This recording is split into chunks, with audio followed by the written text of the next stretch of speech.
Quarterback is one of the hardest positions in football, and maybe even in sports.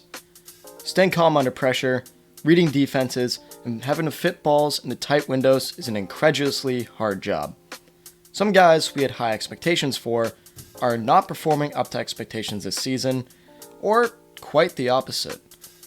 I want to see what NFL teams will do with Zach Wilson, Derek Carr, Brock Purdy, and Baker Mayfield. But before I get into this video, make sure you guys like and subscribe to the channels. All support is very much appreciated, helps me out more than you can see. Now, let's get right into what teams are going to do with these four quarterbacks. Zach Wilson is a bust, like one of the worst quarterback busts in recent memory. Even with the pretty decent weapons around him, he can't do anything. In 9 games started this year, he has only thrown 6 touchdowns and 7 interceptions, while also only completing 54.5% of his passes. He is PFF's worst graded passer for good reason. He genuinely does not do one thing right on a football field, and the Jets know it is time to move on, as they're trying to start Mike White whenever they can, who was only a 5th round pick back in 2018. White has looked a lot better than Wilson whenever he plays. Not great, but still better.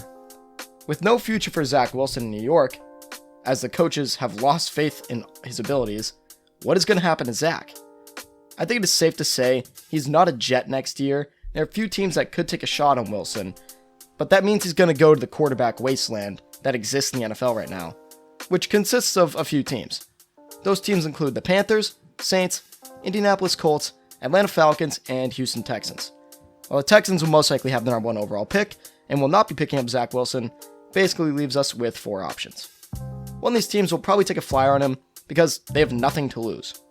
The trade would also be for pennies on the dollar, so that helps the cause, because why not tank another season and get a quarterback next year, while also trying to see if Zach Wilson can be that guy. But there's another surprise team that I like, the Tampa Bay Buccaneers. There's no secret that Brady is most likely leaving the Bucs after this year, so they may take him in just to see if they can bring out any of the potential he has left. The Bucs are my favorite team to trade or sign Wilson if he's cut, just because of how good the roster is.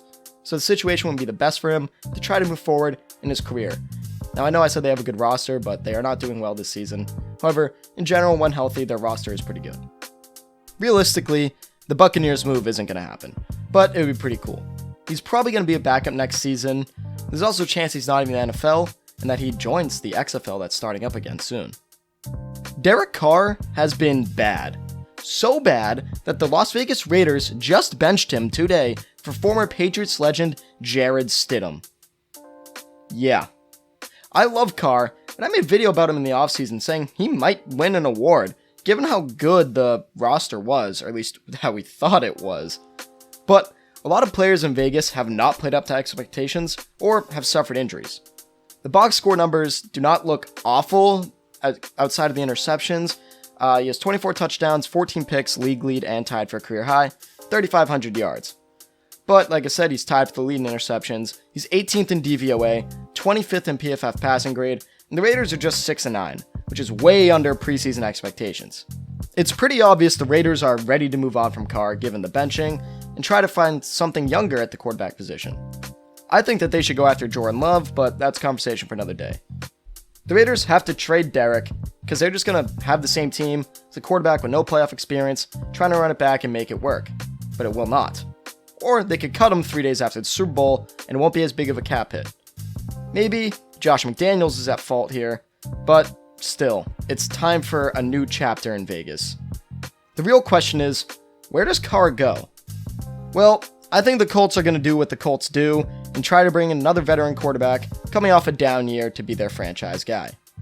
I like the fit behind a, when fully healthy, good offensive line for the most part, and with good weapons like Michael Pittman and Jonathan Taylor, that team could do something. But we've said that for Phillip Rivers, Carson Wentz, and Matt Ryan, so we should know that they won't. The trade would most likely involve a 2nd round pick, or something like that, because he is an established veteran who has had success in the league. I think Carr should want to move on as well. For the majority of his career, the franchise has done nothing to build around him. Sure, he's had some good receivers like Amari Cooper, Michael Crabtree, Devontae Adams, but that's it. Their defense has been awful ever since he got in the building. none of the general managers in that building have been able to draft or even sign anyone on the defensive side of the ball. Look at Chandler Jones having a down year this year. And having a good defense is just as important as getting a quarterback receivers for the teams to succeed. Let's see if Indy is going to give Vegas a call this spring, or if Carr's released, if he'll just get signed there. Brock Purdy, man. From last pick in the draft to 4-0 beating all playoff hopeful teams. So far in his rookie season, he has 8 touchdowns, 3 picks, completed 67% of his passes, and a 13.7% DVOA, which would be 6th if he had more attempts. This is a crazy story. The first Mr. Relevant to actually mean something, besides a kicker. Also, the first quarterback to beat Brady in his first career start. I don't think we've seen anything like this. Sure, he's a game manager, but he was the last player picked in the draft. He's performing as a rookie. It really just is insane. So this brings up the question, what do the 49ers do next season with Trey Lance and Brock Purdy?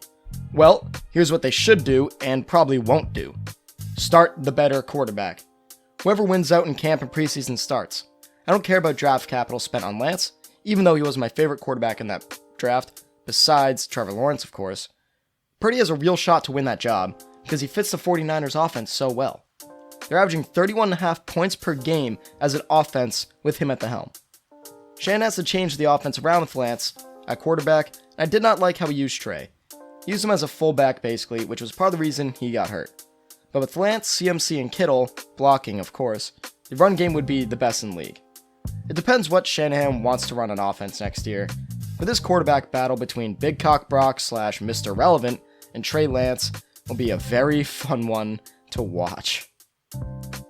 Baker Mayfield just won a game where his team scored 51 points. 51 points without Cooper Kupp, Allen Robinson, and a lot of other pieces. This was all against a very good defense. Cam Akers had 3 touchdowns, and the defense caused a ton of turnovers, but still, he played very well. He went 24 of 28 for 230 yards and 2 touchdowns and wasn't even sacked. He is 2-1 as a starter, including a 98 game-winning drive against Las Vegas, and a dominant win that got Nathaniel Hackett fired. If the next 2 games go well, Baker may play himself into another starting gig. However, there's one issue. He can't really just go anywhere that needs a quarterback and start. We've seen Baker look terrible this year and last, with Carolina this year and Cleveland last year. That is because the coaches did not know how to use his strengths. Sean McVay does, though. I think it is Baker's best interest to sign a 1-year deal as Stafford's backup. We have seen get injured before in the past, so maybe he gets another opportunity in LA next year. I don't hope he does because injuries suck, but there's a bigger chance than some other quarterbacks. 1 more year of development under McVay and Stafford would be beyond beneficial for a guy like Baker, who seems to have turned his act around.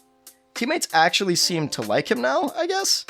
Which was not the case for parts of his career with the Browns, but he seems like he's being more of a leader nowadays.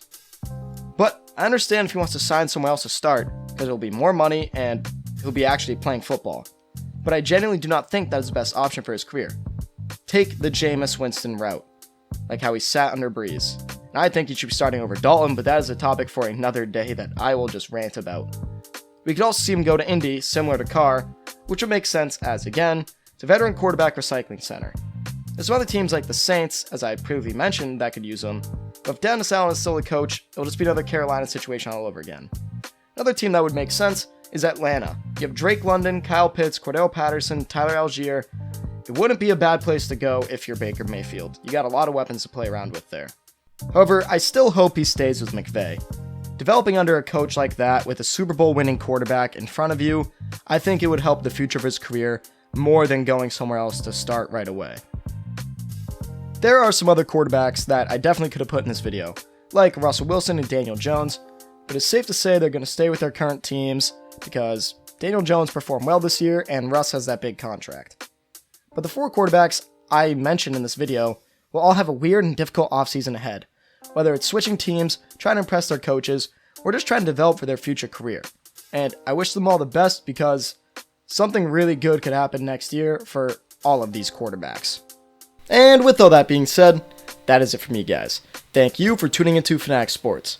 If you made it this far in the video, come on, man. Just give it a like and subscribe to the channel. All support is very much appreciated. Helps me out more than you know. Also, make sure you follow me on Instagram at FanaticSports25 and on Twitter and TikTok at Fanatic Sports. This is Joe of Fanatic Sports, hoping the Patriots finally fire Matt Patricia by last Tuesday. Signing off.